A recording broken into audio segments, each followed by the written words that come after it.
Šiandien turime dar vieną įžymų svečią, savo srities specialistą, sporto komentatorių ir žurnalistą Rytį Kazlauską. Sveiki.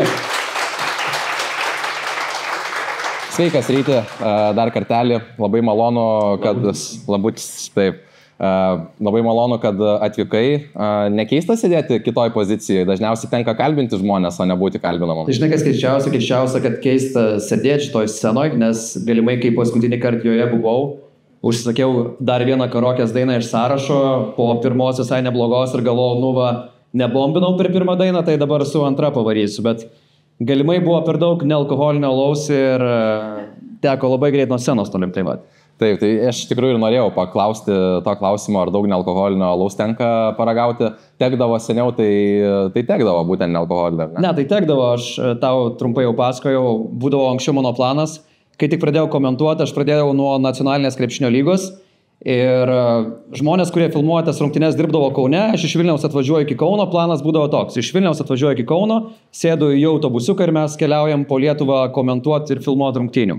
Ir mano planas būdavo grįžti atgal į Kauną, su draugu, kuris gyvena Kaune, studijuoja, varyti į jump pubą, gerai praleisti laiką ir tada sekmadienį kažkokios kondicijos važiuoti namo. Tai toks būdavo tas mano pirminės karjeros planas, tai mes pašvesdavom, aišku, vėliau truputėlį subrendom, supratom, kad visų savaitgalių neatšvesim, bet yra tekę atsigerti nealkoholinio alaus, yra tekę ir iš toj scenoje būti. Dar ką prisimenu, man atrodė, kad aš labai gerai dainuoju, nes mergino šoko ant scenos kažkada ir apsauginės jas turėjo nutraukti ir aš galvoju, wow, kaip aš gerai varau, bet jos pasirodo buvo tokios girtos, kad jos pačios norėjo dainuoti, tai nebuvo to scenarijaus, kurio aš tikėjausi, kad čia buvo wow. Ok, jo, tai tikiuosi, kad šiandien bent jau kol renginys vyksta tokių miražų nevyks. Gal nereikėtų. Jo, gal nereikėtų. Tai sakai pats, kad Kaune daug linksmai esi praleidęs laiko, bet esi kilęs iš Rokiškio. Ir kas ten yra įdomaus be Rokiškio sūrio? Be Rokiškio sūrio kas yra įdomaus? Yra baseinas, tai šiaip jeigu važiuot pro Rokiškį, nežinau, kokiam scenarijui savo galvoje turit maršrutą Rokiškį. Jeigu važiuot, užsukit į baseiną, turim maksimą 2x, turim labai gražų Rokiškio dvarą, šiaip čia jau dabar jau rimtai sakau, turim labai gražų Rokiškio dvarą, tai vien dėl jo fain atvažiuot, o jeigu dar mano tėčiui parašysi, tai jis dar galimai ir ekskursiją pravesų tam dvare. Tad tikrai turim labai gražių ežerų, gražių vietų, labai daug sugriuvusių dvarų yra Rokišky, nes anksčiau buvo labai daug didikų aplinkiniuose miesteliuose, kaimeliuose, tad yra tokių didingų sugriuvusių dvarų, kurie dabar tapo tokių keistų Instagramo fotosesijų taikiniais, tad irgi pasigūglinkit, apgriuvę dvarai Rokišky, nuvažiuokit į dvarą, į baseiną, į Maksimą, į miesto aikštę, tad tikrai pamatysit gerų dalykų.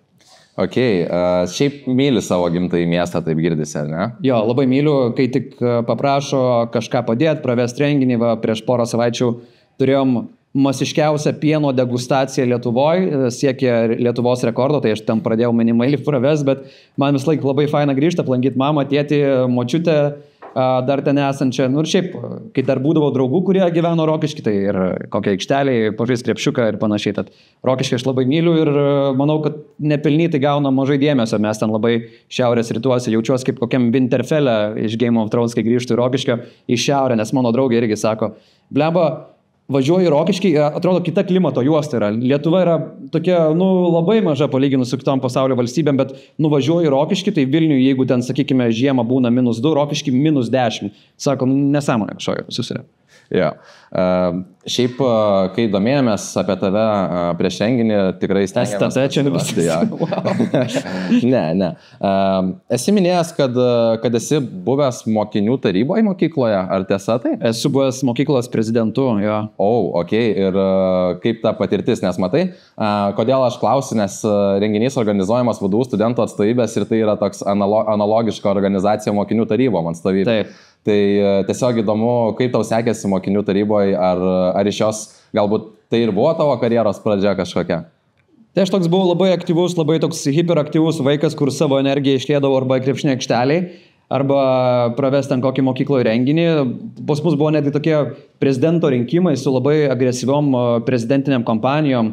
Aš savo ranką nusipiešiau rinkiminį plakatą, ant to plakato konkurentai užsikus, kaip Hitleriui paišydavo, tada eidavom pas penktokus, nes jie yra masiškiausia rinkėjų grupė, papirdavom saldainiais, tada mane kaltino, kad aš papirkinėjau būdamas 11-okas, 5-okas, ta prasme, toks vaizdas liktai dabar šiuolaikinė kažkokia Lietuvos prezidento kampanija su tom visom juodom technologijom atrodo buvo, bet taip, buvo mokinių taryboje, buvau Rokiškio rajono mokinių taryboje, kuri su Lijotu tada jau turi tą bendrą tokį skėtį, tai ir ten veikdavom rajono mastu, mokykloje darydavom renginius, rinkom kažkada, pamenu, tualetinį popierių, tiesiog kas gali sunešti tualetinio popieriaus, klasė, kuri daugiausiai suneš, ten laimės kažkokį ten piragą, kažkokį prizą. Per pertraukas Simpsonus rodydavom aktų salėje, tai tokių buvom padarę dalykų, kas dabar, kai pasižiūriu atgal, šiaip visai faina prisiminti. Smagios iniciatyvos padeda pagyvintą mokyklos gyvenimą, ar ne? O vėliau, kai pradėjai studijuoti, ar studento atstovybėj tęsei tokią veiklą, ar ne? Šiaip aš truputėlį save kaltinu, aš įstojau į Vilniaus Univero komunikacijos fakultetą informologiją, tai čia kažkas panašaus kaip informacijos. Aš žiūrėjau, kas yra informologija. Tai yra nebeegzistuojanti specialybė, kaip aš kažkada juokavau. Informologija pakeitė ŽIF vėliau, ta prasme skamba žiauriai blogai, bet tai yra žinių informacijos vadyba. Bet paskui ten dar bandė tą studijų programą kažkaip įdominti, suaktualinti ir galų gale paliko, man atrodo, tik tai verslo informacijos vadyba, kur Airinė Palšytė ją yra baigus irgi, tai mes buvom labai giminingom specialybėm. Tai aš iš savo studijų nepasisėmiau tiek, kiek norėjau, nes aš tiesiog jaučiau, kad labai laisvas grafikas, aš galiu dirbti, galiu kažką pradėti, labai anksti pradėjau dirbti Vilniui pirmam kurse, norėjau nušokti nuo tėvų sprando, atsirado komentavimas, tai aš tiesiog norėjau labai greit pabaigti studijas, tad nelabai man ir rūpėjo studento atstovybės ir panašiai, dar iki Saulėtekio važiuoti nuo centro, tai buvo man per toli, bet šiaip iš dabartinės perspektyvos truputėlį gailiuosi, kad galėjau daugiau skirti dėmesio, norėjau ir dabar noriu daugiau pasisemti iš studijų, galvoju apie magistrą, pasibaigti kažkokią formą, tad buvau įstojęs į istoriją prieš 2 metus, man jau buvo 31, įstojau į magistrą, bet tada paskutinę akimirką atsiėmiau paraišką, skambino netgi, man atrodo, Norbertas Černiauskas, vienas iš dėstytojų, kuris užėmė tokią, kaip čia pasakyti, reklamos funkciją, sako, tai matau, kad įstojat, bet dar neparasirašė dokumentų, gal norit vis dėlto studijuoti. Tai aš atsiprašau, kadangi neturėjau laiko grafikę, įvertinau labai kritiškai, tad dar kažkada noriu pabaigti. Tad atsakant į tavo klausimą, dabar jeigu galėčiau, tai stočiau ten, kur norėjau. Istoriją bijojau studijuoti, nes galvojau žiauriai neperspektyvu. Žurnalistikos net nerašiau, nežinau kodėl. Būčiau rašęs žurnalistiką ir tikriausiai studijuočiau ją. Ok, tai turbūt tiek apie tuos jaunus laikus. Tik dar vienas toks klausimas. Man atrodo, kad kiekvienas lietuvis turėtų atsakymą į šitą. Aš ir pats jį turiu. Mano pats pirmas krepšinio prisiminimas buvo 2010 metų pasaulio čempionatas ir kai Lietuva... Čia tavo pats pirmas, ne? Čia mano pats pirmas. Nes koks aš senas. Aš 2 metų esu. Jo, tai mano pirmas prisiminimas yra 2010 metų bronza, kada varinė rinktinė nuskrido ir laimėjo. Koks tavo pirmas krepšinio prisiminimas? Mano pirmas prisiminimas, mano mama dirbo gaisriniai, bet jinai nebuvo ugniagesė gelbėtoja. Jinai tiesiog dirbo kadrų inspektorė, tai su dokumentais ir taip toliau. Kartais dirbdavo dispečeriniai. Aš pamenu, irgi žiauriai skambės, rugsėjo 11 prisimenu tos įvykius, tai aš grįžau 9 metų grįžau iš mokyklos pas mamą į darbą, nes toks maršrutas būdavo. Tai aš pamenu, kad matau, kaip bokštai griūna, būdamas Rokiškio gaisriniai, tai labai įstrigo, bet lygiai taip pat įstrigo ir 2000-ųjų Sidnėjaus pusfinalis, kai Lietuva žaidė su JAV ir pirmą kartą istorijoje vos neįveikė JAV, ten trūko labai nedaug, Jasikevičiaus tritaškis kiek. Čia buvo dar sezonas po Žalgirio pergalės Eurolygoje. Buvo tiksliau po pačio chujoviausio Žalgirio sezono. Taip, ir prieš tai buvo Eurolyga, tada tas labai prastas sezonas ir tada jau tas Sidnėjaus olimpinių žaidynių visas reikalas. Tai aš pamenu, žiūrėjau su gaisrininkais tas rungtynes olimpinės ir jie žiauriai palaiko tą rinktinę, jau matom, kad čia kabinsis ir aš tik tada man taip kognityviai įsijungia, kad čia kažkas svarbaus vyksta gyvenime, kad tu supranti, kad vyrai neveltui nuo kėdžių pašoka, rėkia, pitakus dalina vienas kitam, tai man kažkaip viskas į galvą taip įsirėžė ir aš tada supratau, kad man patinka krepšinis, reikia juo domėtis ir aš bėgiau koridorium pas mamą į kabinetą sakyti rezultatą. Tai Tai va, nuo labai gerų įspūdingų rungtynių pradėjau, bet aš manau, kuo mes susižavėm nuo kažko labai didelio ir tada jau užsikrečiam kaip didelę aistrą, tai aš būtent nuo to. Tai iškart realiai tik susipažinai su krepšiniu ir pradėjai reporterį dirbti, ne? Taip, tokiu mamos asmeniniu reporteriu. Ja. Visai didelė privilegija mamai. Mama mano tiesiog mane labai erzindavo, jinai sakydavo, aš žiūrėdavau krepšinį jau tada, jau vėliau praėjus 2 metam, man buvo 11-12 ir svetainiai būdavo televizorius ir aš žiūrėdavau ir aš būdavau tas, kur, tikėjau bet kuo, nes esi vaikas, tiki visokiais prietarais, burtais, va, jeigu įmeta Žalgiris, reiškia dėl to, nes tu va taip sėdėjai, atsiklaupęs ant kelių ir ten buvai su ta maikė, su kuria praeitą savaitę žiūrėjai ir dėl to laimėjo, nes tą pačią maikę užsidėjai. O mano mama ateidavo, jinai pasižiūrėdavo į teliką, tai vėl gauna Žalgiris. Ir tada Žalgiris, aišku, neįmeta ir tada pyksti ant mamos, bliama, per tave mes pralaimim ir taip toliau, eik iš kambario. Tai mama būdavo tokia ir blogos sėkmės nešėja ir per ją irgi užsikrečiau krepšiniuje. Ir tada, pabaigus mokyklą ir, kaip sakėjau, universitete jau pradėjai kiek rimčiau su krepšiniu užsiiminėt. Ir pataisyk, jeigu klystu, pradėjai nuo komentavimo viską, ar ne? Kalbant apie darbą, ar ne? Aš dar labai trumpai dirbau nekilnojamo turto įmonėje, dirbau skambinėtoju. Man atrodo, visi dirbo skambinėtojais nekilnojamo turto. Jo, čia manau visų tokie, pirmieji žingsniai, kažkas ten turi dirbti telemarketingė ir taip toliau, tai aš pamenu, dirbau Vilniuje nekilnojamo turto įmonėje, beje, netgi iš tų laikų liko draugų dabar, su kuriais sutariu, nes jie buvo brokeriai, o aš buvau tas toks žiūrkiukas, kur prie telefono, žinai, sėdi, paskambina pagal skelbimą. Sako, sveiki, čia va, matau, turit skelbimo butą. Tai aš tada turiu tą klientą, kuris paskambino, suves su buto šeimininku, bet šeimininkai tiesiog nenori, kad mes ateitume, nes jis nuomoja. Tai kam jam dar brokerio, jeigu jis tik nuomoja, jis gali pats išnuomoti. Tai mes bandydom įtikinti, kad čia turim savo klientą. Tai va. Ir juokingiausia būdavo, kad paskambindavo rusiškai kalbantis. Aš mokykloje kiek mokėjau rusų kalbą, tiek mokėjau. Gal tiesiog kalboms buvau šiek tiek imlesnis. Tai liko tos rusų kalbos ir aš atsiliepdavau, nebijodavau, kalbėdavau ir mano viršininkas, kur sėdėjo, mes labai buvo mažai įmonė, sėdėjo 2 stalai nuo manęs, o blema, tu rusiškai kalbė, ne? Sakau, biškai moku, gerai, tu dabar į visus skambučius rusiškus atsiliepsi, gerai?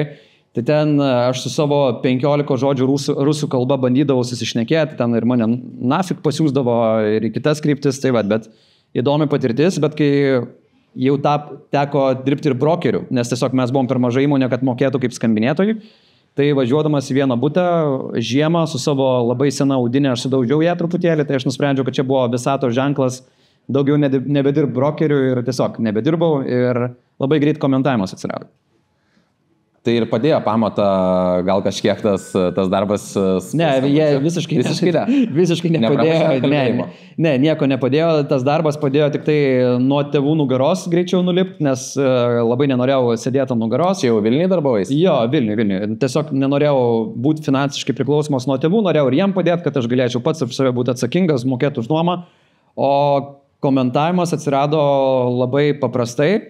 Tiesiog gal antram kurse Krepšinis net portalas paskelbė komentatorių paiešką ir visa esmė buvo užkomentuoti 1 minutės klipą bet kurių rungtynių ir nusiųs kaip pavyzdį ir tada iš tų visų konkurso dalyvių bus atrinkti 3 finalininkai, kurie gaus paskui teisę jau pasireikšti nacionaliniai krepšinio lygoje.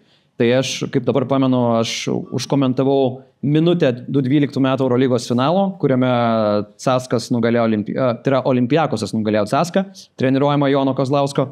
Ir užkomentavau tą minutę ir aš paskui gal po 5 metų buvau susiradęs tą klipą, ten labai jokinga, ten mano balsas kažkodėl dar nebuvo mutavęs, nors atrodo mutuot jau turi 14-15, bet labas vakaras, čia dar kartelį komentuojam. Vėlyvas brendimas. Labai vėlyvas. Kaip tik sako, kad vėlyvo brendimo žmonėms geriau, nes... Man atrodo, mano balsas 2 kartus mutavo, o mano ūgis nemutavo. Tai ta prasme, tai taip ir gavo. Gal dar ateis, gal ir yra čia vėlyvas brendimas. Niekad nežinai.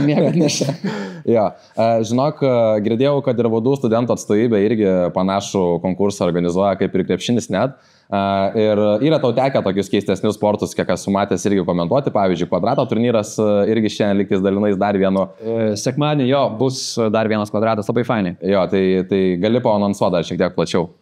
Sekmadienį kvadratas bus labai fainai.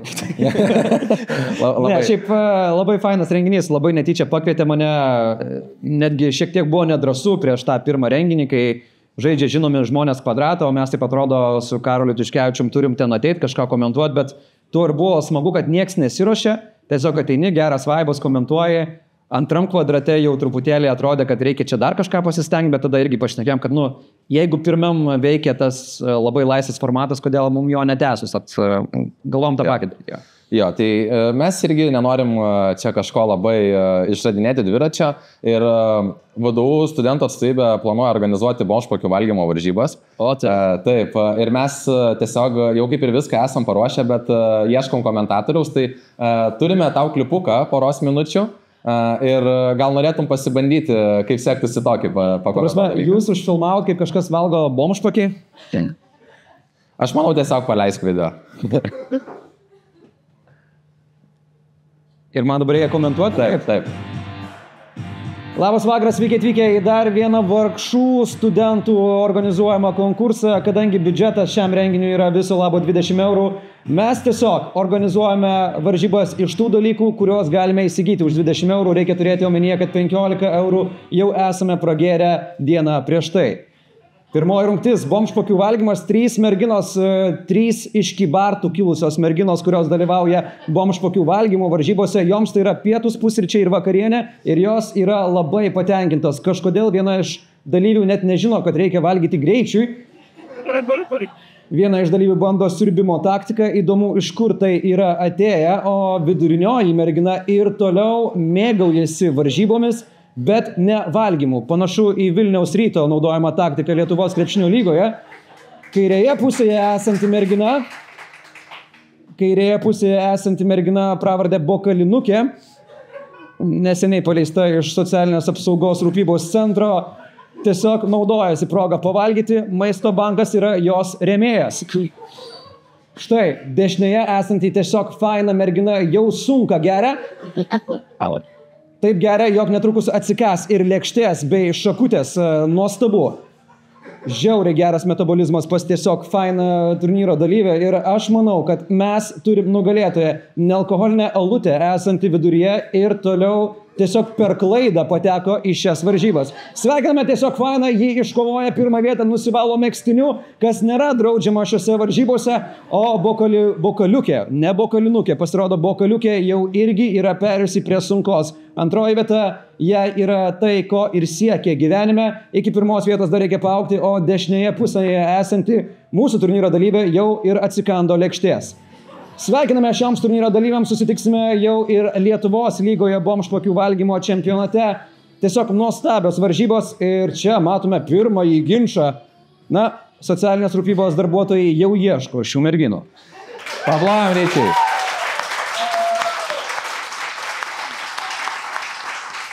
Super, Ryti, super. Ačiū labai. Aš norėčiau iš tikrųjų pamatyti tavo tą pirmą Olimpiakos Orcasko komentavimą. Geriau nereikia, Ryti, nereikia. Čia dabar, žinai, gali persikėti kaip kokį Seimo narį tas faktas, jog jis buvo pasikvietęs prostitutę į vakarėlį, taip lygiai taip pat tas video gali pabaigti ir mano karjerą. Okay.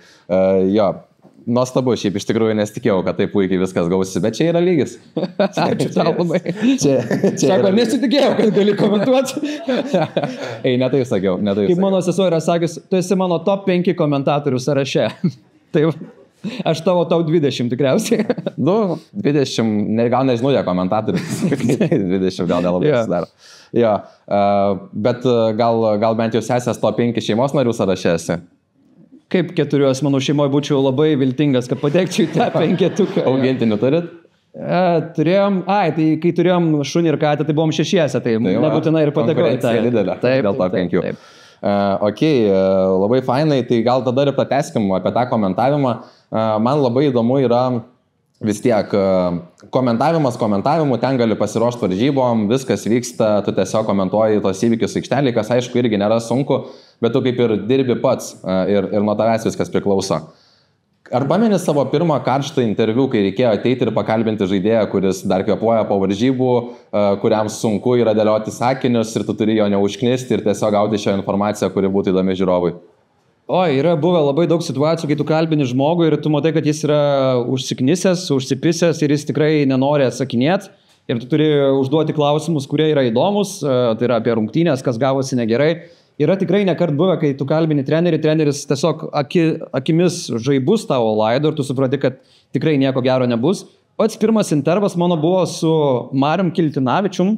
Žinau, jisai dar ir treniravo mane truputėlį. Ir jis toks įdomesnis yra žmogus, nes jis mėgdavo alternatyvią muziką, tai ne?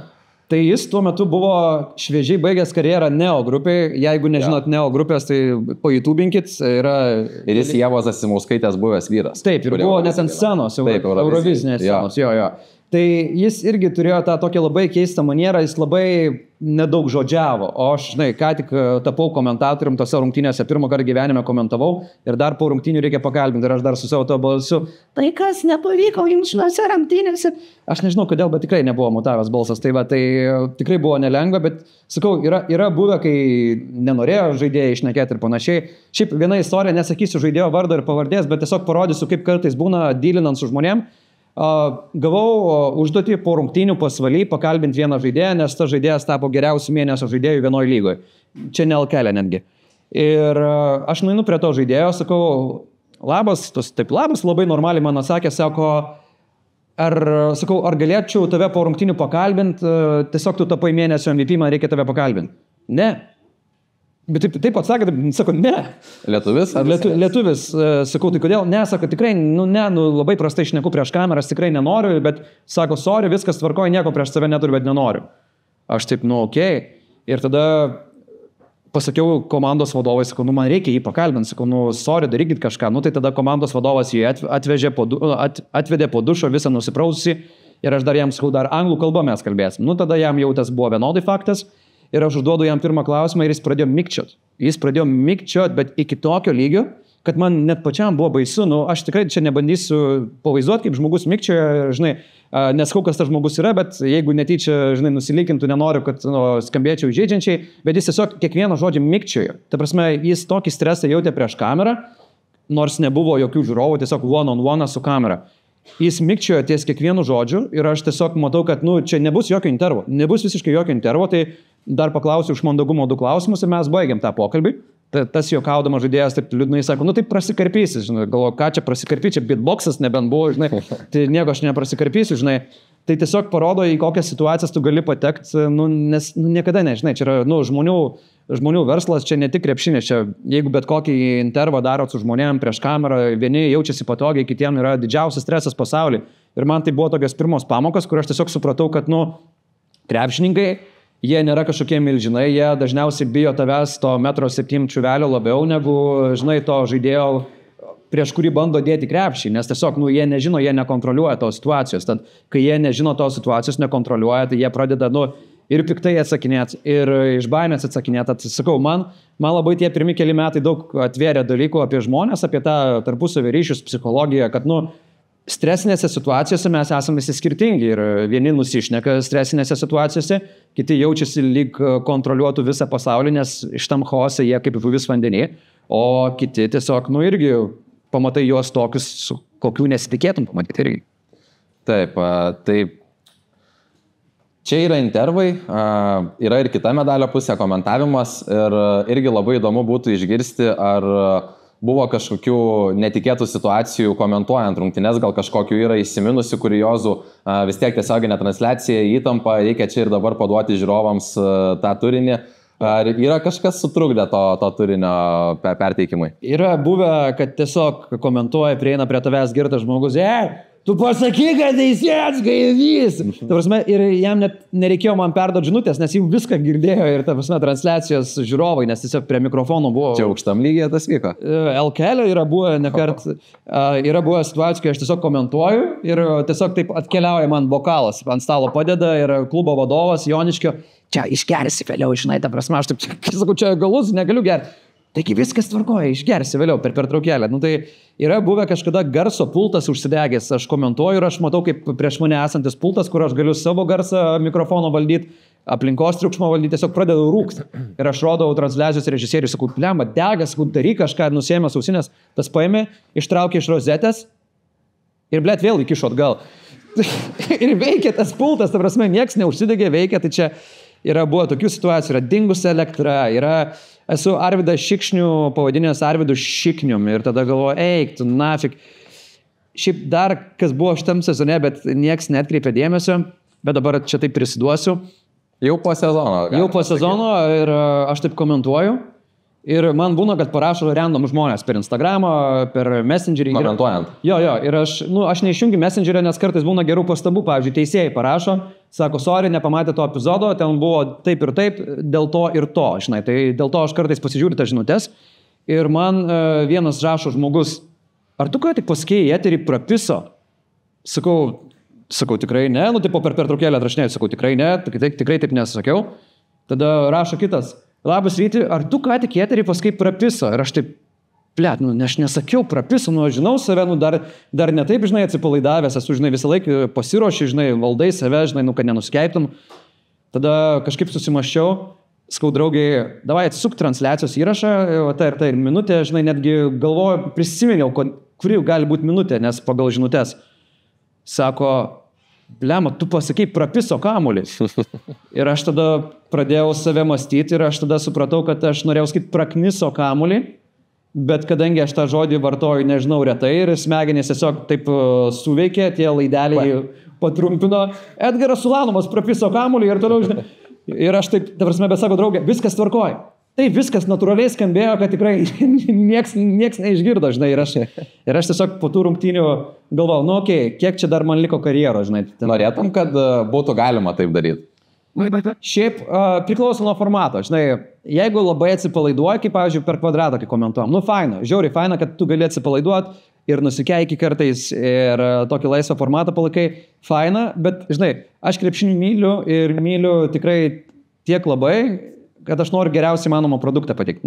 Tai gal skamba nuobodžiai, bet aš noriu ir geras istorijas papasakoti ir aš noriu išlaikyti žmonės susidomėjusius, o kai žmogus ateina žiūrėti krepšinio, aš manau, jis ateina, ne į tą jau visiškai tokią stand-up pramogą, jis ateina, žinai, palaikyti savo mėgstamą komandą, gauti informacijos, ir likti patenkintas reginiu. Bet aš manau, tas per didelis atsipalaidavimas, nukrypimas į vieną pusę tikrai nebūtų tas geras dalykas. Bet kvadratas, kaip ir sakiau, sekmadienį leidžia atsipalaiduoti, kad Nice.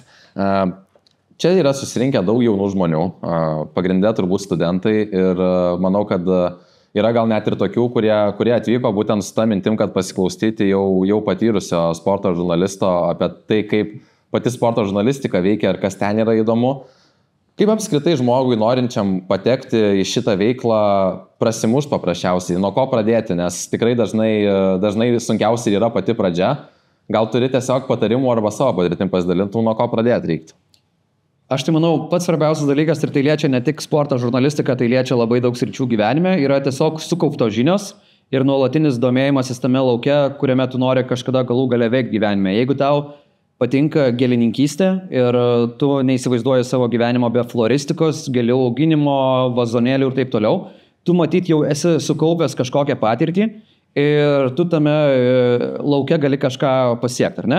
Lygiai taip pat ir sporto žurnalistikoje. Tu domiesi krepšiniu, futbolu, kitais sportais, tu žinai, kad tu gaudaisi labai gerai, ar ne?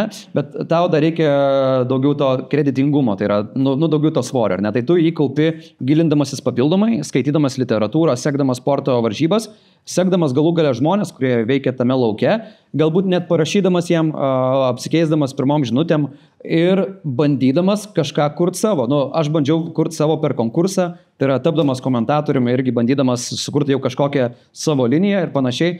Tai jeigu tu viską darai, tai yra o šiais laikais, žiauriai lengva daryti, tu turi Instagramą, TikToką, tu gali kurti savo turinį.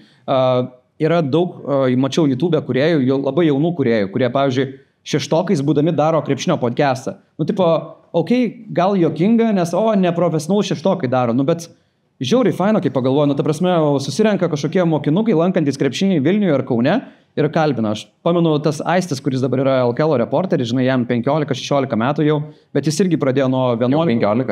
Jau 15, jo, jis pradėjo būdamas 11, jis net ten, pamenu, buvo mane į vieną laidą pakvietęs ir aš galvoju, wow, vaikinukas tiesiog, myli, ką daro, kalbino žmonės sutinka Ir daugelis tų žmonių, kurie yra savo srities profesionalai, nu, jie nesako ne žmonėms, kurie domisi jų veikla, kurie nori išgirsti apie tai, kaip jis kažką ten pasiekė, ar kaip jam sekėsi. Ir tie visi žmonės yra sukalbami, ypatingai sporto žurnalistikoje. Nu, nei mes kažkokie žvaigždės, nei ką, mes esame tiesiog dirbantys savo srity ir tam pačiam Rokui Grajauskui galima parašyti, man galima parašyti. Jonui Lekšui, visi žmonės atrašinėja, aš esu prisidėjęs ten prie kelių bakalaurinių darbų rašymų žmonių, kurie tiesiog darė kažkokį tyrimą ir jiem reikėjo ten to vadinamojo kokybinio interviu, ar ne?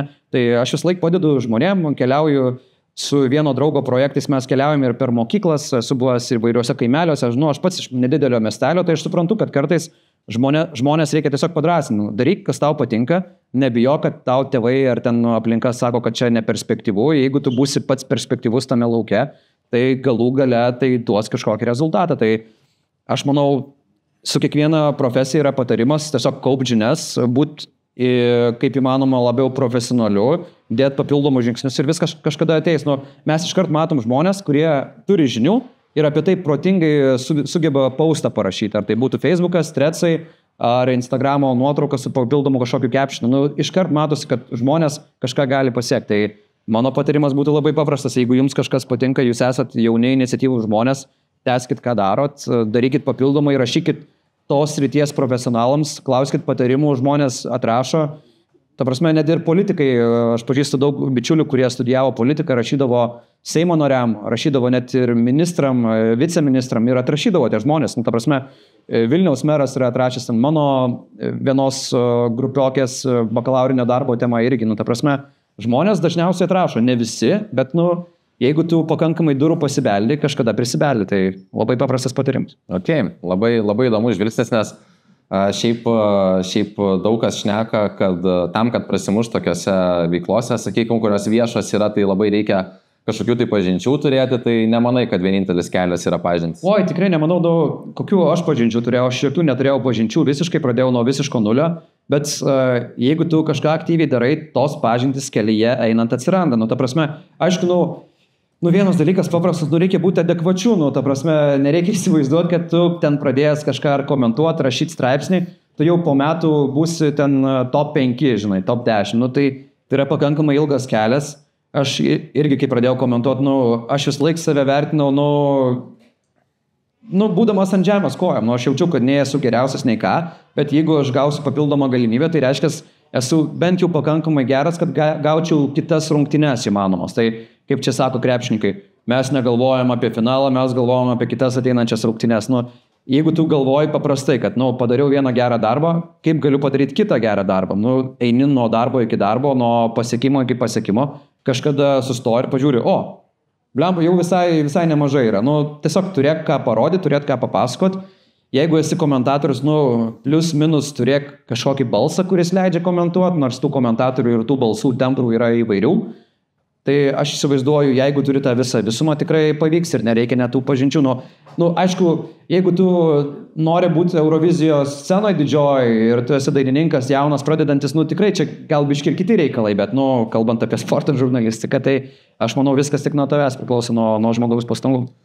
Kalbi, kad reikia vis tiek stengtis, semtis tą patirtį iš kitų žmonių, parašyti jiems, nebijoti, jie atrašys.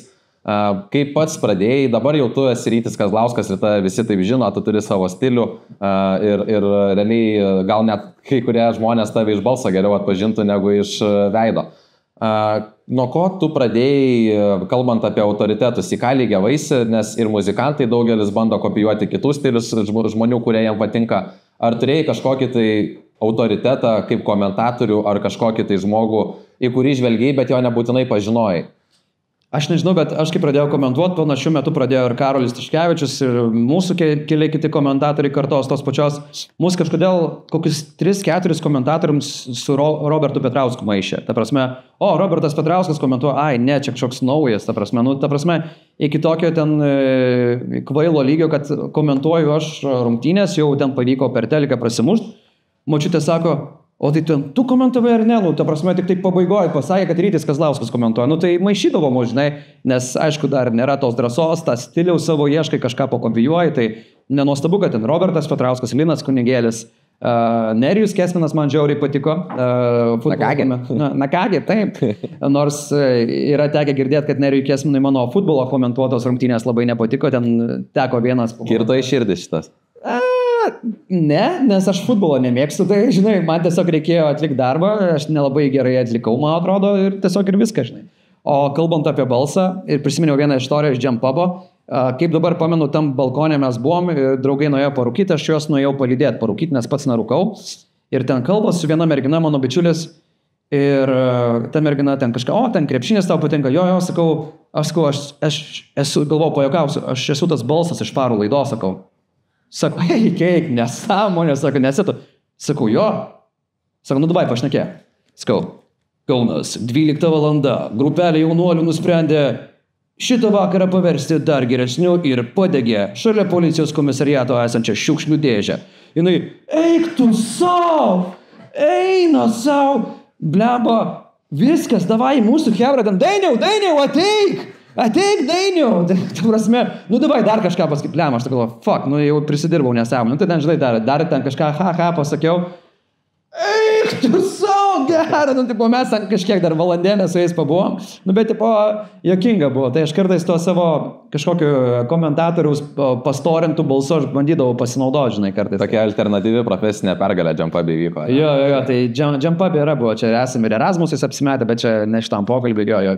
Bet tikrai, nu, sakau, yra buvo tų jokingų istorijų su komentavimu, su maišymu balsų ir panašiai. Jo, tai kalbant apie tas profesinės pergalės, 2020 metai tau buvo turbūt vieni įspūdingesnių. Nu jo, COVID buvo, tai tikrai buvo vieni. Buvo įspūdinga. Ir dar su draugai išsiskyriau, bet čia jeigu to neklausi, tai būtų gerai. Kaip ir neplanavau iš tikrųjų, tai on the same page, viskas gerai. Taip, tai patyrė didelį laimėjimą, kurį tau įteikė tuo metu irgi didelę Lietuvos krepšinio federaciją. Ir tiesiog įdomu galbūt yra papasakok, koks tas laimėjimas buvo, manau, kad šiaip daug kas žino, už ką jis buvo ir nežinau, kokia tavo pati emocija buvo įgavus. Šiaip tai, žinai, čia toks dvigubas dalykas, aš net nelaikau, aš žinau, apie kurį laimėjimą aš nekit, ten buvo federacijos rinkimai ir buvo metų žurnalisto nominacija tikriausiai ir ten mane išrinko. Šiaip net nežinau, už kokius nuopelnus, nes nesijaučiau to vertas, nes buvo Donatas Urbonas, Jonas Miklovas, tuo metu jau, mohikanai, ta prasme, ir aš kažkodėl juos įveikiau. Tai tapau metų krepšinio žurnalistu. Tai sakau, man tas pripažinimas buvo toksai labiau populiarumo konkursas kažkoks savotiškas ir aš surinkau daugiausiai balų, žinai. Tai man kažkaip aš niekad nevertinau to apdovanojimo, netgi galų gale jis kažkada sudužo, kai dariau tinginį. Nes reikėjo prislėgti kažko tą tinginį, kad susispausti tą tokią lygią dešrą ir aš buvau uždėjęs tą apdovanojimą ir tinginys nebuvo susispaudęs ir nukrito jis plemba. Tai liko tik tai tą pačią granitį. Tikėkimės, dovanotojų teikėjai neišgirs šito ateityje. Tai žinai. Arba padarys praktiškesnius apdovanojimus. Jo, aš linkėčiau, man atrodo, net panaikino tą paskui nominaciją, kai mane išrinko. Okay. Ne, aš juokauju. Ne, dar porą metų rinko. O šiaip man širdžiai mieliausias apdovanojimas yra už straipsnių seriją. Aš tuo metu kaip tik dirbau LRT žurnalistu, buvau trumpam pakeitęs profilį, aš tapau grinai sporto žurnalistu, nes anksčiau buvau reporteriu, komentatorium ir LRT rašiau straipsnį apie tokį tarpukario krepšininką Mykolą Ruzgį ir už tai mane pripažino geriausio metų darbo autorium Lietuvos sporto žurnalistų federacija, tai grinai kolegos renka, kas yra geriausias metų darbas. Ir man tai buvo labai didelis pripažinimas, nes žmonės, kurie dirba tame lauke, mano darbą išrinko kaip geriausių ir aš tą istoriją labai daug atidaviau, aš į labai daug triušio landų tų įlindau vadinamųjų, rašydamas tą istoriją, aš atsidūriau nuo Šveicarijos iki Čikagos, aš kalbėjau su Valdu Adamku dėl tos istorijos, tai tiesiog aš iki šiol laikau, kad tai buvo mano tas žurnalistikos pikas, kad aš būtent parašiau tą istoriją, aš noriu net, galvoju net gal knygą parašyti apie tai, nes labai patiko tą daryti, rašyti ir susipažinau su daug žmonių. Aš netgi padėjau žmonėm sužinoti apie jų giminaičių likimus, kad jie mirė tada ir tada. Tai būtent dėl tos istorijos ir džiaugiuosi. Tai čia buvo 21 man atrodo. Ok, šiaip labai... Jo, galim paploti tikrai. Ačiū. Dar taip pat primenu žiūrovam, turėdamas progą, kad kartais sušmėžuoja QR kodas, kur galima paklausti klausimų, tai po pertraukos juos tikrai užduosiu. Ir dabar papasakojai apie tai, kaip darai darbą apie kitą žmogų, rašai straipsnių seriją. Norėjau paklausti, man pačiam labai tiesiog įdomu buvo, žurnalistai vis dėlto yra žmonės ne tie, kurie šneka apie save, o kurie daugiau domisi kitais ir bando nušviesti apie kitus. Kokia yra istorija apie kažkurį žmogų, kas pirmas šauna į galvą, kur tu išgirdai apie jį, apie jo pasiekimus ir pagalvoji tiesiog, wow, čia tai žmogus, čia tai didis žmogus. Ar yra tokių istorijų? Aš, kai dirbau Žalgirį, visą laiką buvau, yra tas žodis starstruck, kaip čia lietuviškai labai nelankščiai. Nutrenktas žvaigždės. Jo, būtent nublokštas žvaigždės jo aura, žinai, ta prasme, tai labai lietuviškai taip verčiasi su komplikuotais vertiniais, bet Jasikevičius Šarūnas vienareikšmiškai, ta prasme, jis aplink save tokią aurą sukuria, kad tada jis spinduliuoja ir tu biški netoks apakintas, toks, žinai, toks, aš dirbau Žalgirį, jis pradėjo būti trenerio asistentu Žalgirį. Prieš tai dar žaidė, tai aš pradėjau nuo to sezono, kai jis dar buvo trenerio asistentas. Šaras turbūt tavo dievukas buvo visą laiką. Taip, tai žinai, aš mažiukas, aš ten kamuolį žaidžiu, aikštelį valdau, kaip žaidėjas, tai lygiuojasi geriausia, tai Šarūną Jasikevičių. Tai ir Šaras ateina, jis ten su tavim pasisveikina, toks kaip mergaitė pasilydai, arba berniukas, aš neteisiu, aš neseksistas, tai pasilydai ir paskui, kai tu užaugi, kai tu profesiškai augi su Žalgirį, kuris laimi, Šaras nuvedė Žalgirį į finalo ketvirtą, tai tu tiesiog matai, koks frikas yra tas žmogus, ta prasme, Šaras, aš esu nekart girdėjęs, kaip jis ten kalbasi su kitais, jis ispaniškai šneka be jokio akcento, puikiai, aš net klausiu vietinių ispanų Barceloną, sakau, kiek gerai šneka Jasikevičius Barceloną, įvertinkit jo ispanų žinias, sako, jis vietinis, sako, visiškai, sako, jis naudoja palyginimus, frazeologizmus, kaip vietinis, ir prasme, tu su Žalgirio atvarai į Atėnus, Šarą visi atsistoja garbino prieš rungtynės, tu atvarai į Madridą, Madridas nekenčia Barcelonos, bet nušvilpia Šarą, bet ir paploja. Atvarai į Tel Avivą, atrodo, kad Dievas apsilankė arenoje ir visi apakė, Šaras atvarė irgi. Nuvarai ten į kokią kitą areną, kuris net nėra žaidęs, ta prasme, visi ploja Jasikevičiui. Ir tu supranti, kad, velnės, aš Sabonio žaidžiančio gerai nepamenu. Ir Sabonis žaidė daug metų jau Amerikoje, bet Šaras yra arčiausiai to, ką mes galim pamatyti, pačio aukščiausio lygio sportininko, kurį žino, visi žino, ir Sabonį žino visi ir iki šių laikų, bet Šaras, kadangi žaidė, daug sirgalių jį prisimena, tiesiog jie yra apakę nuo jo ir nuo jo kuriamos auros, o Jasikevičius su savo aura, jis tiesiog buvo neeilinis žmogus, tai jį gerbė, jį myli, jo nekenčia, Olimpijakos jo nekenčia, lazeriukais į veidą šviečia, bet, ta prasme, tu irgi supranti, atvažiuotų Vileurbanos vėl treneris, kurio jie nežino, nešviestų tais lazeriukais, nes, jiem neįdomu, o Šaro jie nekenčia, tai toks žmogus, kurį arba myli garbinį kaip Lietuvoje, arba nekenti kaip jo buvusių klubų didžiausi varžovai. Tai manau, tas yra žmogus, kuris paliko didžiausią įspūdį ir kuris savo žiniom nudaužo. Ta prasme, jeigu aš kalbėjau, kad surink visas įmanomas žinias ir domėkis ir būk profesionalas, tai Šaras yra puikiausias to pavyzdys. Atsikėlė ryte, jis jau būna NBA pasižiūrėjęs, boxscorus, highlightus gal kažkokius ir mes pamenu važiuodavom į kažkokias Kauno Žalgirio rungtynės išvykos, tai jis autobuse jau šneka, taip ir taip, vakar NKL žaidė, matei, tas ir tas, žinai, ta prasme, kaip tu spėjai viską pažiūrėti, bet jis viskuo domisi, ta prasme, jis domisi viskuo ir taip toliau.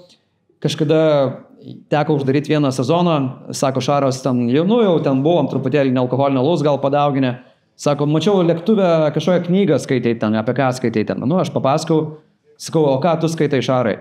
Sako, žinok, aš tai krepšinio morozas, sako, aš tai knygų kitų labai neskaitau, bet sako, aš apie krepšinį viską žinau. Aš tada supratau, kad jis tiesiog nuoširdžiai myli šitą reikalą, yra krepšinio gykas ir jis laisvai galėtų būti krepšinio profesorium dėstyti, ir būtų aukščiausiam lygiai. Tai puikus įrodymas, kad žmogus, aišku, turėjęs neeilinę karjerą, dabar yra neeilinis treneris ir sugeba viską suderinti. Kaip pats sakė, aš apie spaudą viską žiūriu. Taip, jis tikrai, jis turi Instagramą ir aš esu nekart matęs, kaip scrollina kažką žiūri. Tai ja. Ja. Šiaip, kai domėjausi šitam pokalbiui, norėjau ir paklausti tavo pažįstamų, ko būtų tavęs galima paklausti. Tai Vaidas Čeponis labai įdomiai užsiminė, sakė, paklaus, kodėl Šarūnas Jasikevičius tave vadino abiturientu. Čia tokia kvailoka, bet kartu juokinga istorija. Aš jau dirbau Žalgirį kokį 3 sezoną su tais pačiais treneriais. Ir man buvo 25 metai, tai aš tikrai nebuvau abiturientas, jau senokai. Ir juokingiausia, kad vienas iš trenerių, kuris tikrai žino, kad aš mokyklą esu baigęs jau senokai, kai paklausė Šaras ir Maskoliūnas, kiek man metų to trenerio, sako, ką žinau, jis gal pernai mokyklą baigęs, bet jis rimtai atsakė. Ir tada pasikviečia mane Šaras, sako, tu kiek tau metų? Sakau, nu tai 26 gal net jau buvo. Ir Šaras atsisuka į Evaldą Beržinikaitį ir sako, tai blet, kaip jis gali būti abiturientas, jeigu jam 26 metai. Tai dėl to ir kilo pravardė abiturientas, nes vienas iš trenerių galvoja, kad aš mokyklą pernai baigiau, nors Žalgiryje jau dirbau 4 metus. Tai va. Nu, aišku, nebuvo labai sunku sumaišyti tuo metu tai. Ok, pajudėkim keletą metų atgal ir esu ištraukęs citatą tavo paties. Man atrodo, kad tu taip sakei. Galėsim ir pasitikrinti. Man patinka buvo užpakeičiai, ne? Ne, tai čia šiandien nuskambėjo, tai dar taip greit nesavaikščia. Sakei, topinis momentas, kai pagalvojau, va dabar aš žiauriai džiaugiuosi, jog ne tik esu fanas, bet dar ir dirbu ir galiu iš arti stebėti, patirti Žalgirio organizacijos augimą, pergalės pasiekimus. Kaip tu atsiradai Žalgiryje ir kiek tas tau daug reiškia? Čia sakei, ko gero, kai buvo pati pradžia, o kaip dabar jau praėjus kiek daugiau metų jautiesi? Tai aš atsidūriau labai atsitiktinai, nes tuo metu turėjom Žalgiris TV vedėją, pradedantį vieną. Beje, Erikas Kirvelaitis bandė būti Žalgiris TV vedėjų, bet ar kažkas geriau gavos. Ar kažkas netiko, ar ką, bet nusprendė paieškoti pakaitalo ir tiesiog mane pakvietė, kaip tuo metu, aš jau ir komentuodavau, ir intervus darydavau, tai pakvietė pasibandyti. Atvariau, iš vieno teiko nusifilmavau, viskas sako, iš vieno teiko, tai gerai, nori gal kitą savaitę pabandyti. Tai mes ir bandėm, man apmokėdavo realiai kažkokią tą nedidelę algelę, kur užtekdavo pasidengti kūrų iki Kauno ir dar kavos nusipirkti Statoilę ir Statoilės, Circle K. Ir taip ir pradžioje ir dirbau kokius 3 metus, tikrai už labai mažus pinigus, tiesiog, man pats buvimas Žalgiryje daug davė, tai buvo toks pradžia pati dirbti su komanda, stebėti profesionalų klubą ir taip pamažu pradėjau dirbti daugiau dalykų, kur turinį, kurti idėjas, scenarijus, išpildyti juos, kalbinti krepšininkus, trenerius, važiuoti su Žalgiriu į užsienį ir taip užsikabinau, visada tai buvo didžiulė siekimybė, svajonė dirbti su Žalgiriu. O kaip dabar jaučiuosi? Jaučiuosi, kad nuėjau labai daug, dabar truputėlį ir dirbu kitų dalykų, mes turime ir Žalgiris Insider platformą, mokamą turinio platformą, tai dirbam ir su sirgalių pritraukimu, turinio kūrimu, toks labai platesnis profilis, bet aišku, vis pagalvoju, kad koks kitas iššūkis, žinai, ar kažką kurti savo, gal daryti kažkokį dokumentikos ciklą, gal parašyti knygą, gal parašyti straipsnių, vis laik yra tų idėjų. Žalgiris visą laik liks ta pirma meilė, kur niekad nerūdys, niekad nedings, o kai bus ateityje pažiūrėsim. Dabar kol kas viskas tvarkoja, smagu kiekvieną sezoną, kadangi kiekvienus metus gyveni kaip sezono, vasara baigėsi, kažkodėl esu pripratęs prie to ritmo, tai norisi dar palaikyti. Ok, dabar, kaip ir sakai, jau gerokai esi iššilęs kojas ir aš pats šiaip irgi labai daug krepšinio domiuosi ir man patiko Donato Urbono viena mintis, jisai sakė, aš nebebijau prieš žmogų, aš bijau prieš turinį. Kai jis pats buvo paklaustas, ar kažko bijai, kalbinant tam tikrus žmonės, man irgi labai įdomu pasidarė tavęs paklaus, kadangi tokią gerą progą turiu. Ja.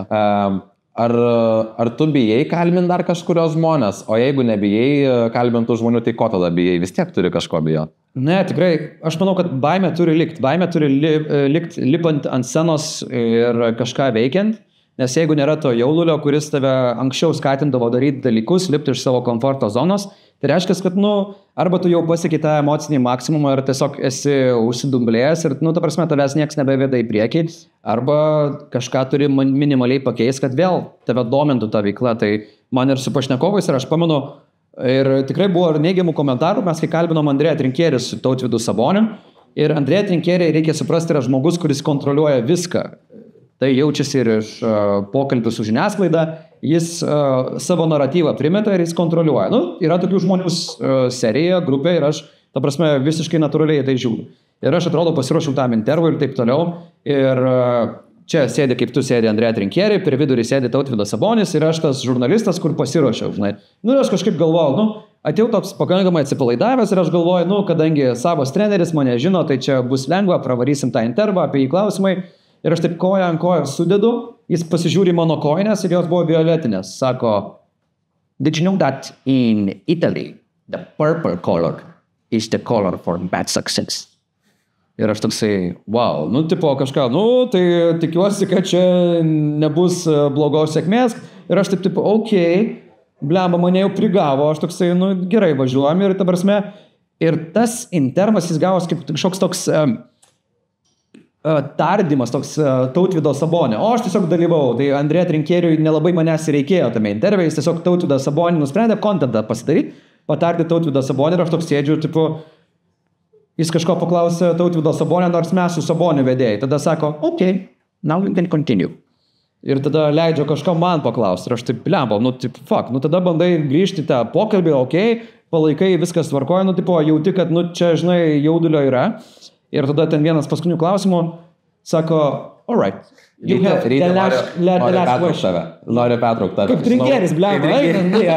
Noriu pertraukti. Žinok, mes gavom tokį mažą sneak peeką. Čia, kadangi yra suplanuotas vis dėlto renginys ir yra jam labai puikiai pasiruošta, noriu, kad pasižiūrėtume visi į televizorių arba į projektorių ir paklausytume Augusto Šuliausko, tai yra Ryčio Kazlausko kolega. Ir man atrodo, jis Trinkierio balsų gal dar ne? Man įten, atsiprašau, kad paskutinę savaitę 2 podcastuose paminėjau tavo ūgį.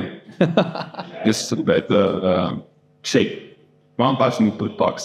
Matas Nemės labai rekomenduoja vieną iš Lietuvos komandų, galbūt tai yra Lietuvos čempionai. Viena iš tai, galbūt tai yra vyriausias treneris. Tai galbūt galėtume mes visi tuo įsitikinti, nes dažnai šantėjame ir girdėsi iš Molupo būtų vis tiek labai. Wow.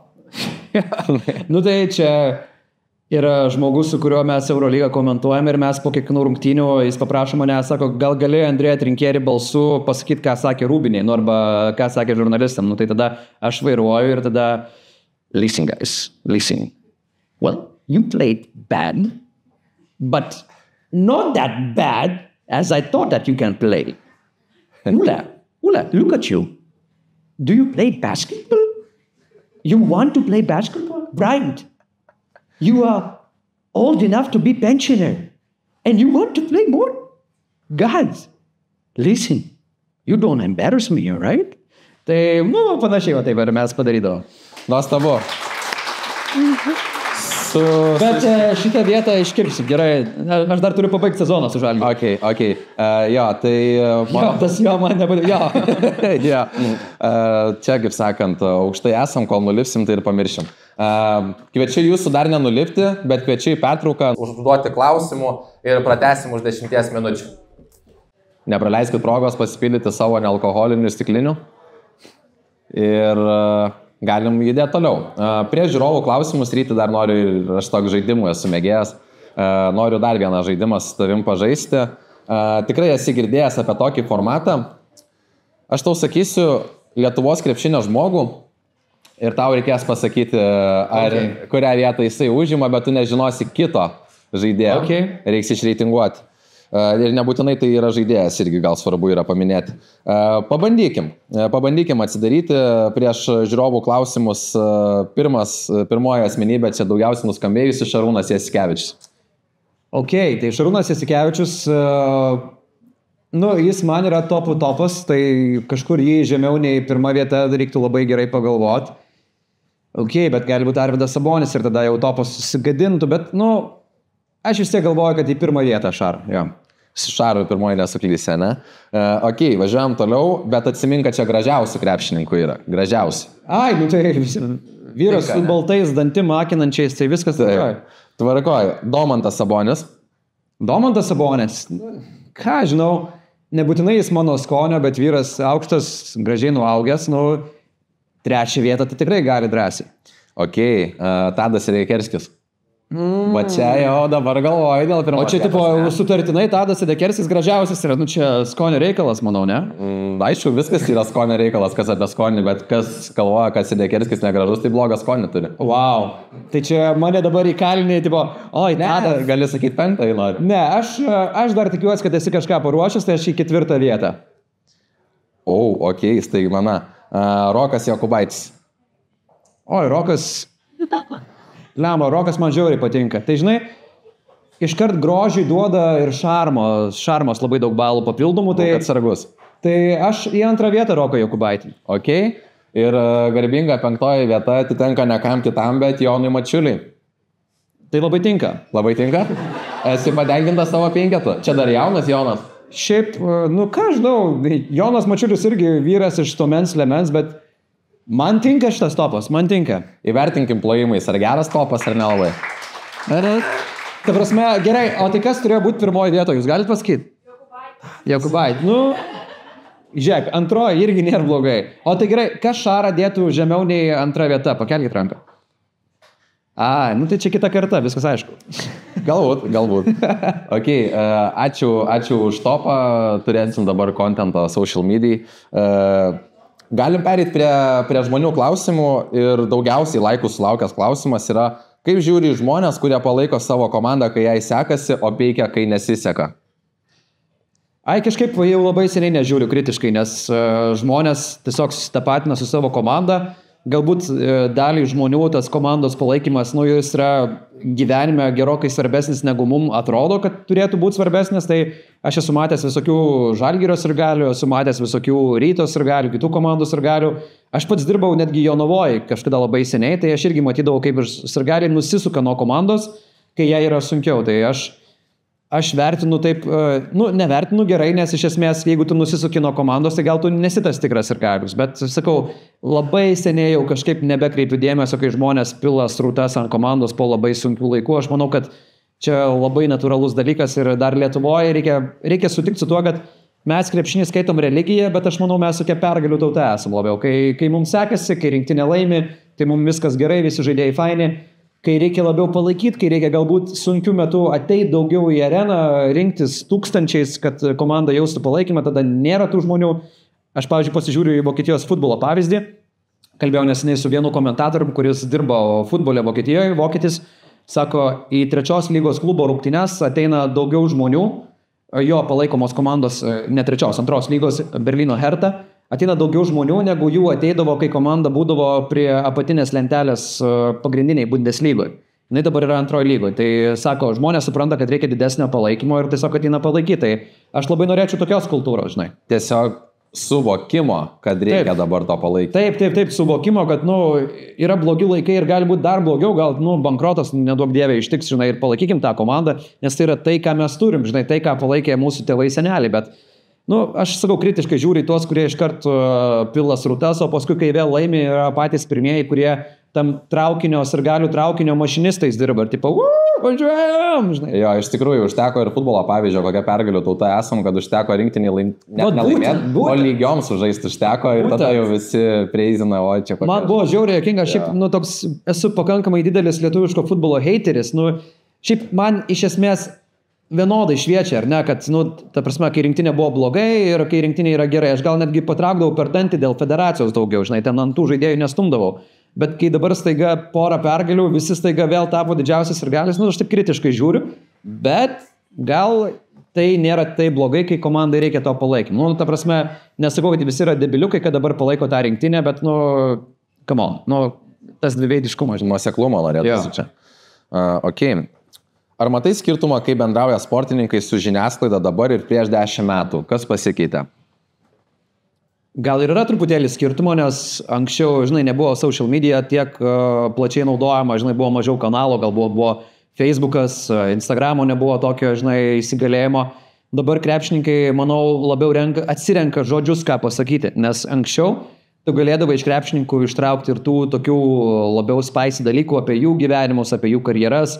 Dabar, kai tiek daug yra komunikacijos kanalų, kai tiek daug yra žurnalistų galų gale ir Lietuvoje, žaidėjai labiau atsirenka, ką sakyti, netgi gal labiau nebendrauja, tampa labiau uždaresni, nes, žaidėjus dabar gali pakalbinti per Messengerį, per Instagramą, jam parašė žmogus ir iš to padaryti kažkokį, žinai, dalyką, tai paprašyti, tu lokas esi, žinai, taip ir krepšininkas gali atrašyti, nusiprintskrininti tą ir įdedi, kaip su manim bendrauja. Tai aš manau, žaidėjai dabar yra atsargesni, atsirenka ir tiesiog gal šiek tiek tas bendravimas per 10 metų ir pasikeitė. Ok. Prie to paties, iš kokio krepšininko smagiausiai imti intervus? Gal keičiasi per metus šitas tas favorite žaidėjas? Šiaip labai patikdavo iš Nigelo Hayeso Daviso imti intervus, labai patikdavo, tai yra žmogus, su kuriuo ten galėdavai apie bet ką pašnekėti. Dabar jau Eurolygos finalo 4 MVP tapęs. Taip, dabar MVP.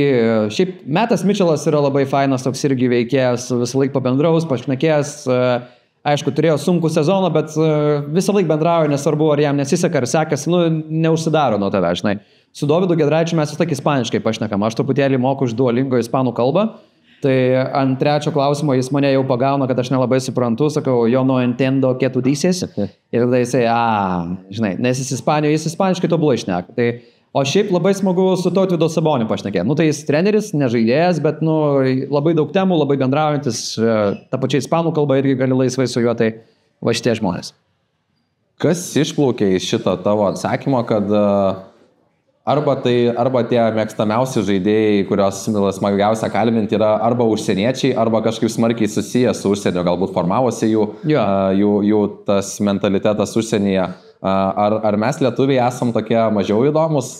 Aš net nežinau, sunku pasakyti, yra buvę tų lietuvių, su kuriais, pavyzdžiui, Marius Grigonis. Ispaniškai mes nešnekėdom, bet jis irgi moka ispaniškai, bet jis gal toksai labiau iškalbingesnis, bet aš nesakau, kad tas pats Laurinas Birutis, mes su juo nepašnekam, vis laik paklausiu, kaip jo šuniukai laikosi, žinai, jis apie mano šunį paklausė. Tai kai tu tą ryšį susikuri, tai su visais žaidėjais, žinai, gali kažką atrasti. Tas labai svarbu, kai dirbu savo pozicijoje klube, ryšio turėjimą. Žinai, kaip žurnalistas, tau nebūtina yra turėti ryšio su žaidėju, nes tau gal geriau yra tiesiog, kad tu neturėtum draugysčių, bet žinai, kai esi klubo darbuotojas, tai truputėlį kitaip žiūri. O kalbant apie tuos lietuvius, tai gal kažkiek yra tiesos, mes tokie, žinai, atšiauresni esam, žinai, o amerikiečiai ar patys pasiklausė, patys užkalbina, bet tai nebūtinai blogas dalykas, žinai, aš tai vertinu, kad tai yra mūsų toks išskirtinis bruožas, bet kai tu lietuvį atidarai kaip tą stiklainį, kur neatsisuka dangtelis, kai tu tą dangtelį atsuki, tai pamatai, kad mes lygiai tokie pat faini, kaip ir tas žmogus, kuris bendrauja neužsičiaudant. Ok. Toliau žiūrovai klausia, šiaip visi anonimais užsivadinę, tai labai gaila, norėčiau įgarsinti, kas čia klausinėja tų klausimų, bet jeigu ne krepšinis, tai kokia kita sporto šaka būtų, kurią komentuotum? Blemba, praėjusį savaitgalį aš buvau Suomijoje, iš labai seniai buvau susitaręs, komentavau aklųjų riedulį. Aklųjų riedulį arba golbolą, aš esu komentavęs jau kokius 4 čempionatus, tai galėčiau labai profesionaliai pakomentuoti, ir galiu pakomentuoti, žinau daug apie tai. Šiaip disc golfas labai patiko, vieną kartą komentavau, o šiaip iš tokių, kurių negalėčiau, aš galiu taip iškart kitų klausimą sakyti. Esu dirbęs Rio olimpinėse žaidynėse ir mane buvo nusamdę viena televizija, El Ryto televizija kaip komentatorių, nes jie turėjo paketą. Ir kiekvieną dieną ateidavai, tu žinojai, ką komentuoji, nes buvai sutaręs tą tinklelį. Pasiskirstomų sporto šakas, tai aš pasiėmiau irklavimą ir aš atėjau ryte komentuoti irklavimo. Ir sako, ryti nebėra irklavimo transliacijos, Rio olimpiniam kanale vėjai siaučia, tai atšaukė visas varžybas, rinkis kitą sporto šaką, kurią turi komentuoti, nes reikia užpildyti eterį. Tavęs paklausti to paties klausimo, kaip aš, tai praktiškiau truputėlį, ne? Jo, jis sako, rinkis kitą sporto šaką, kurią turi komentuoti, nes neturim ką rodyti. Iš ko pasirinkti yra? Sako, yra imtynės, nieko nežinau apie imtynės. Tada sako, yra vandensvidis, ir ten dar kažkas. Sakau, tai davai vandensvidį, nes esu vieną kartą prieš 2 metus komentavęs Elektrėnuose. Ir aš ten komentuoju ir taip kažkaip komentuodamas supratau, kad žaidė Serbija prieš Japoniją. Kad aš japonų vartininką ne tą pavardę vadinau. Visą grajų ne tą pavardę vadinau, tai buvo atsarginis vartininkas, o pagrindinis žaidžia. Tarkim, Kavašima, aš sakau, o ten buvo Takešis. Lemba, tai ką dabar daryti? Ir aš tiesiog priėmiau sprendimą, nafig, tegu jis ir būna tas Kavašimas, žinai, jau nebekeisiu aš jo, tai nebekirikšti jau atgal į tą, žinai, pavardę. O kalbant, užsiminiau, ko negaliu komentuoti, yra buriavimas. Man vieną kartą liepė buriavimą komentuoti per tą pačią Rio olimpinių žaidynių programą. Sako, lietuviai startuoja, reikia būtinai pusvalandžiui. Sako, tik pusvalandžiui. Sako, neišsigask, lemba, pusvalandžiui pakomentuok. Tai įsivaizduok. Aš net nežinau, kad aš turiu komentuoti tą buriavimą. Buriavimas nėra kaip vandensvidis. Vandensvidį, žinai, tu gali mokytis komentuodama. Žinai, perdavimas, dar vienas geras perdavimas. Štai, kokia ataka, užtęsusi ataka, metimas į vartus. Ir ta prasme, tu ištesi, bet tu kartu manipuliuoji tuo eteriu, bandydamas suprasti daugiau kažką pasigūglindamas. Štai, žaidėjas keliauja į kampą, įdomu kodėl. Taip, aišku, kampinis, žinai, aš net nežinau, kad vandensvidį yra kampinis. Ta prasme, o per buriavimą, ką tu pasakysi? Štai, puikiai startuoja dalyviai ir aš taip komentavau, tai prasme, maks lėtai, aš turiu dar tą greitą kalbėjimo manierą ir aš komentuoju, startuoja dalyviai, matome transliacijoje vėjo greitį. Ką man tas vėjo greitis reiškia, aš netarsi 29 mazgai, ką, žinau, Na, beje, greitis šioms varžyboms yra adekvatus. Matome, dalyviai įveikė 3 posūkį, nesuskaičiuoji posūkius, ta prasme, žinai, tai prasme, ir tai buvo ilgiausios 30 minučių mano gyvenime, ta prasme, per egzaminą. Kaip lentą laikyti. Jo, ta prasme, aš atrodo, kad laikau žmogų, kuris tuoj nukris ir man slysta ta ranka ir aš turiu kuo ilgiau išlaikyti, tai ten lietuvė startavo ir ten man pasako, kad, viskas jau gali nebekomentuoti. Aš įsivaizduoju, kad Lietuvoje tie 13 būriavimo profesionalų, kurie girdėjo tą transliaciją, jie tikriausiai pradėjo jau skambinti, kas įleido tą žmogų, ta prasme, ar jūs iš gatvės bet ką paėmėt komentuoti būriavimą, iš esmės taip ir buvo, ta prasme, aš nieko nežinau, visiškai, absoliučiai nežinojau, bet, sakau, kartais tave įmeta ir tu turi apsimes, kad, žinai, eterėje kažkas sakė tą vieną dalyką, tokį kaip patarimą man yra sakė, sako, jeigu tu kažko nesupranti, tu pasaulyje didžiausių žinovo balso tembrų komentuo, kas vyksta, ir žmonės nichuja nesupras, kad tu nesupranti, kas vyksta. Tai, žinai, tai tu įjungi tą tokią manierą, lėčiau pradedi kalbėti.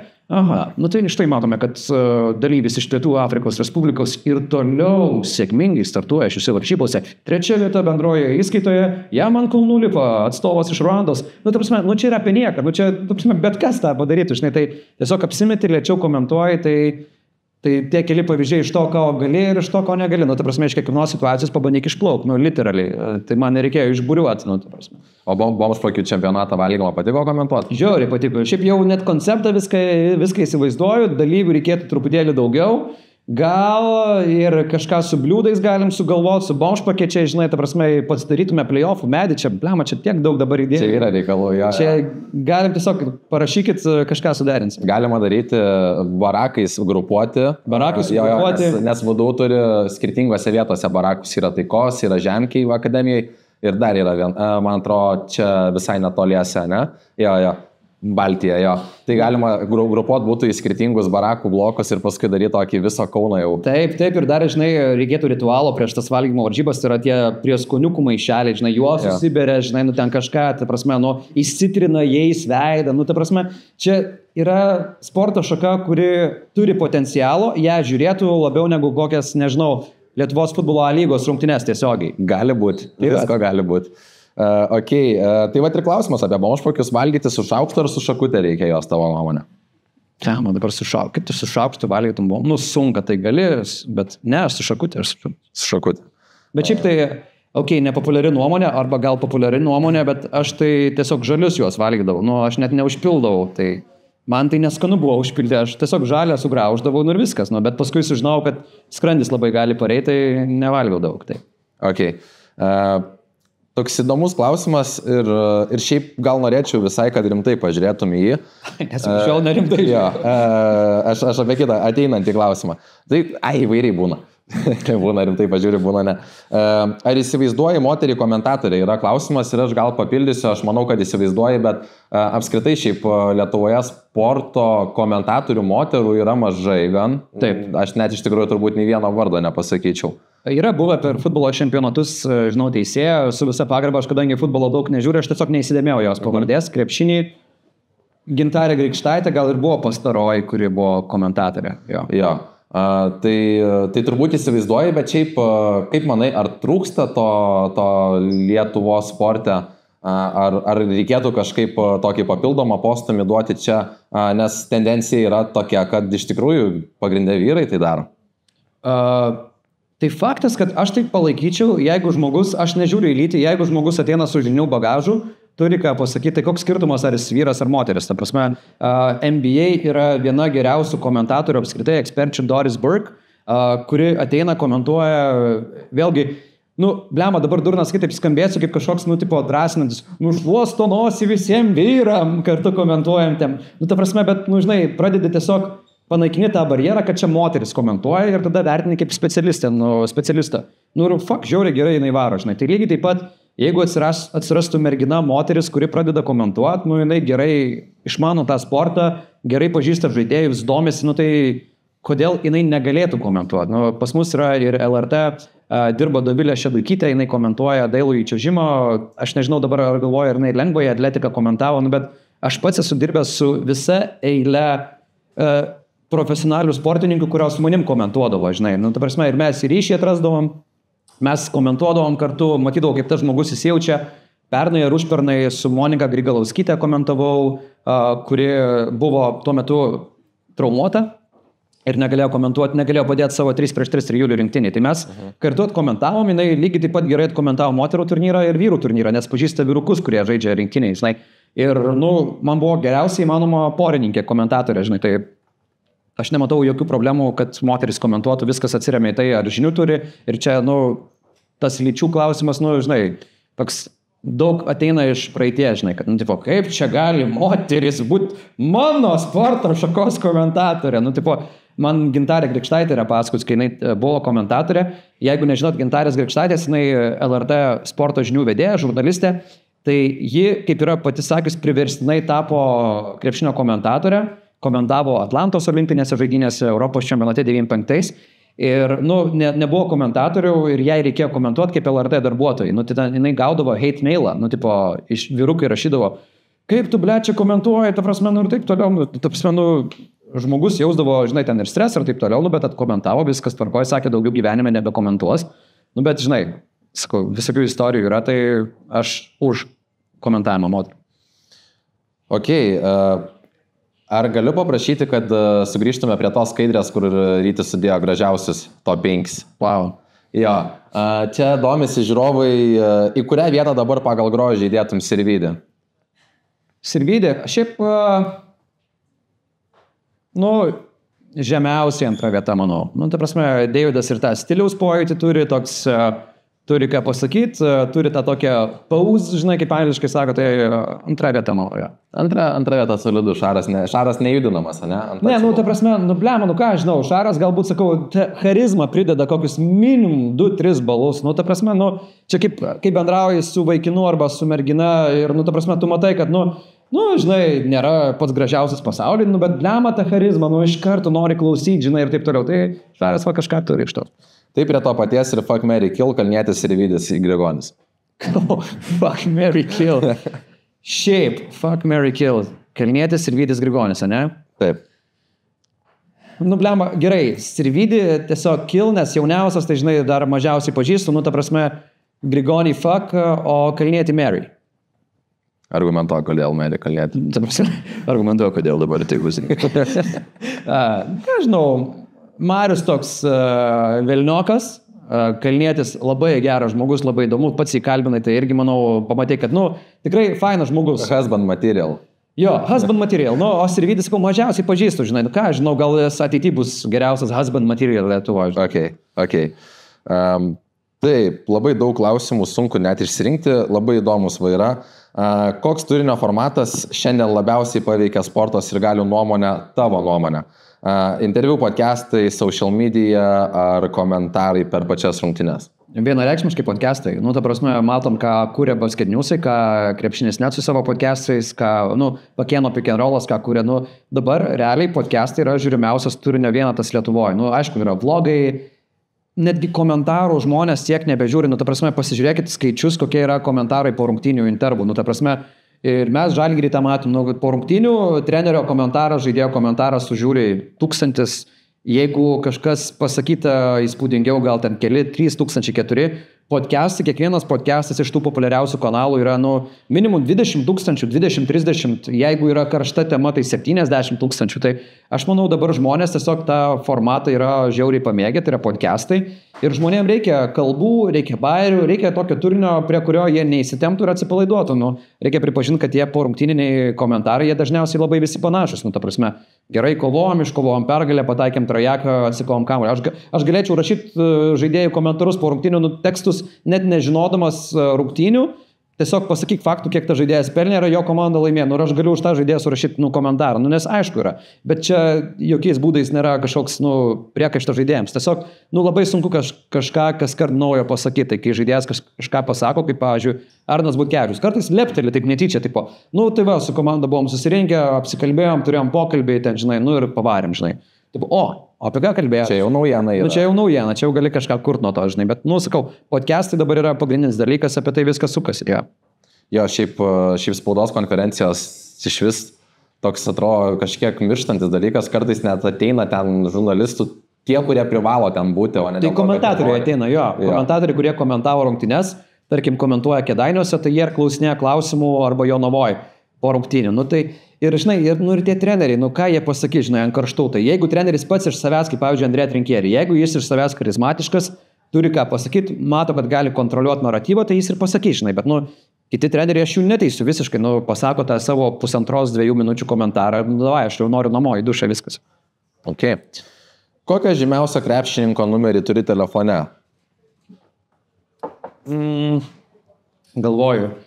Aš turiu Valdo Adamkaus numerį, tai... Ok, čia yra rimta. Esu jam skambinęs 2 kartus, gal 3, kai rašiau tą straipsnį, o iš krepšininkų tai nežinau, nu, gal žymiausias Marčiulionio suturėjęs, Jankūno, tai šitų. Ok. Čia yra nežiūrovo klausimas, čia yra mano klausimas, bet man įdomu yra paklaust. Kaip sekasi tvarkyti su atsakomybė dirbant Žalgiryje, vis tiek didžiausias Lietuvos brandas, ko gero, ir apskritai tikrai pro tave praeina labai daug informacijos ir dažniausias atvejis yra, kad tu sužinai gerokai anksčiau, negu tai patampa vieša kažkokia informacija. Bendrauji su daug žmonių, tikrai kažkas ir užklausia tam tikrų klausimų. Kaip sekasi sulaikyti tą informaciją savį? Tai paprasčiausiai, nesakai ir viskas, nu, žinai. Paprasta tai yra. Yra, nu, nepaprasta, nu, tikrai, žinai, nori ten draugų rate ten kažką pasakyti, nu, gerai, viskas, jis žaidžia Žalgirį tada. Ir tada, žinai, atrodo, pasakiau, dabar nesakykit, gerai. Nu, bet dažniausiai tiesiog, nu, neužsiminė ir viskas. Nu, pats savo neprisidarai problemų ir, nu, galų gale, žinai, nu, nėra tiek jau, kad draugai manas ten vis laik klausinėtų, nu, tai tas žais ar nežais, žinai, ten kartais, jeigu geras draugas, ten gali kažką leptelt, nu, yra kalbų apie tai, bet, nu, ta prasme, tiesiog savo ramiau pasidarai gyvenimą ir viskas. Kokios buvo pačios įsimintiniausios tavo varžybos? Komentuotos? Tiesiog. Blema, labai sunku taip on the spot atsakyti, bet šiaip vienos mėgstamiausių žiūrėtų, tai buvo 2017 ketvirtfinalis, kai Latvija su Slovenija žaidė, kai slovenai galų gale viską laimėjo, bet Latvija tikrai buvo arti, kad laimėtų.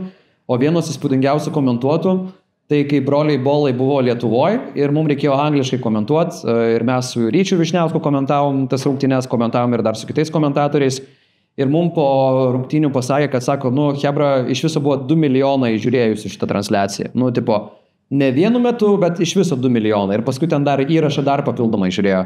Ir man paskui per Twitterį, aš tą Twitterį taip retai naudoju, bet per Twitterį žinutę gavau, rašo, tipo, čia jums rašo iš Los Andželo radijo, norim pakalbinti jūs, mes esam sporto radijas Los Andžele, tipo, can we talk to you about this madness in Lithuania? Žinai, aš toksai, nu, blema, tipo, nu gerai, davai pašnekam ir tipo, now we have a commentator from Lithuania who's about to answer if Ball brothers are fucking crazy in Lithuania. Ir tipo, hello there. Hello. Žinai, tipo, nu, tipo, tokį koreinį, tipo. Tai, nu, buvo įspūdinga, kad tu supranti, kad, nu, kiek pasiekiai auditorijos daug, ta prasme, ne tai, kad ten kažką užkopiai pasiekiai, bet, nu, kokį ryšą, žinai, turėjo tos rungtynės, nu, ir tada tas irgi laikotarpis buvo labai crazy, tai sakau, o iš dar tų įspūdingesnių, tai ir Eurolygos komentuotas finalo ketvirtas, kai Lietuvoje buvo Kaune, tai irgi labai pajaučiau, kad, nu, įspūdinga yra, kas vyksta. Nice. Kurį Žalgirio žaidėją siūstum į Šoksų žvaigždę ir prašo paargumentuoti? Šitas, tarp kitko, klausimas antroji vietoje pagal laikus yra. Ok, tai 2 variantai. Jau čia Laurynas Birutis, nu, tipo, nes toks netikėtas pikas. Tikrai. Ir reitingai, žinai, dėl reitingų. Ir štai kaip pianista. Jo, bet dėl reitingų, nu, ta prasme, Laurynas Birutis visi norėtų įsijungti, visi žiūrėtų, nu, žinai, bet reiktų labai Lauryną prikalbinti. Okay. Bet jeigu šiaip taip reikėtų, nu, tipo, plastikos, gracijos, nu, tipo, visų šitų dalykų, tai gal Siskau, žinai, nu, tipo, parinktum nedidelio ūgio šokėją, tai ten jie daužytų, nes jis, žinai, kaip guminukas lankstus ir būtų visai smagu pažiūrėti. Tai tokie 2 pikai būtų. Kartojasi tam tikri klausimai.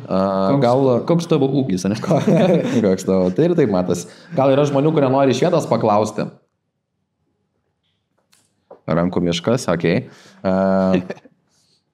Taip, ar būna, kad komentuoji kasdienės situacijas?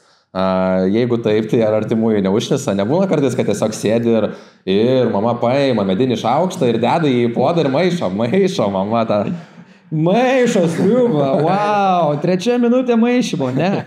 Žinok, turiu visiškai tą skirtingą pusę namie, aš labai ramus namie, sėdžiu, žinai, nežinau, tipo, kodėl, nes, tipo, kai tu komentuoji, turi ir tą ekspresiją turėti ir taip, aš, namie ramiai sėdžiu, aš netgi esu sulaukęs tų frazių, blemba, komentuoji, ten turi ką pasakyti, o čia sėdi namie dabar, tipo, nešneki, žinai, tipo, tai ką man sakyti, žinai, sakau, tai va, tai aš toks pakankamai ramūnas būnu, o esu komentavęs paskutinį kartą namie, tai aš, kai būdavau vaikystėje mažiukas, tai tiesiog išsijungdavau krepšinio garsą ir pats komentuodavau, tai žinai, iš tų laikų tai buvo.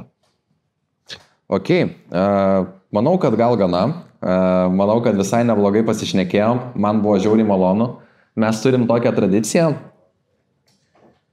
čia yra dovanėlė nuo VDU studentų atstovybės ir ištrauk parodyk visiems ją. Oho! Taip, tai yra specialus. Ačiū labai. Galim paploti. Šitą bokalą turi kiekvienas nealkoholinis alus ir dėstytojas dalyvis, pašnekovas, kuris atvyko, tai dabar turi jį ir tu. O, aš turiu klausimą, ar tau, nuo kelintų metų pakeitėt užrašą, šūkį ir pridėjot nealkoholinis? Labai patogu buvo, nes jau kai buvo įvestas įstatymas, tai šitas renginys buvo miręs ir mes tada atgaivinom. Bet prieš tai buvo... Prieš tai buvo aš alus. Buvo iš tikrųjų prieš tai aš alus ir rektorius. Toks kiekvienais metais ir vyksta pradžiai pirmakursiam, o dabar nusprendėm išplėšti tą konceptą ir pasikvies daugiau žmonių. Aš alus, sidras, degtinė ir dėstytojas, bet teko pakeisti konceptą. Taip. Ačiū tau labai, kad atvykai, tikiuosi žiūrovam patiko, paplojam dar kartą. Ačiū labai. Viso.